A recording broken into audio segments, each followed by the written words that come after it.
ဒီနေ့လေးကတော့ Sunday ကျမတို့သားမိသွားလိုက်စားလိုက်စီစဉ်ရောက်လာပြီပေါ့လေဟိုတဝဲမြို့ဥတ္တတာကြီးလမ်းဆောင်နာဆူရှီဆိုင်လေးရှမ်းကလေးဆူရှီဆိုင်လေးမှာရောက်နေပါတယ်သားမိနှစ်ယောက်တတကတော့ဘာစားမလဲဆိုပြီးစာအုပ်တွေလည်းလှန်ကြည့်လို့ပေါ့ရှင်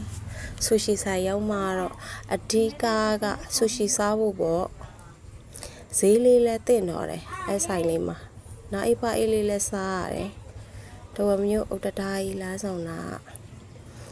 ကဲမမေကိုတတရိုက်ပေးပါတယ်မမေကတော့ပဲတွေများနေပါတယ်နှကန်းတွေကလှပါတယ်ရှင်လှလာပေါ့ပြီးတော့ကြတော့လာချပါပြီဟင်းပွဲမျိုးမီရှီဆူရှီချောကလက်တစ်ခွက်မှားထားပါတယ်တတတော့စားရမယ်ဆိုတော့ပြောနေပါတယ်ရှင်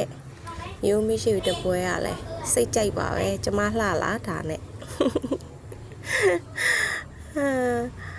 အဲ့ဒါပြီးတော့ကြတော့လာပါပြီ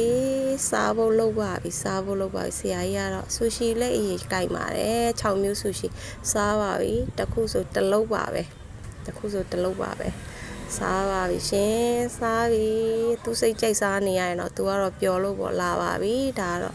ချောကလက်အေးစားကြည့်တာဘလို့နေလဲလို့ပြောတော့လက်မကောင်းလေးထောင်ပြီးကောင်း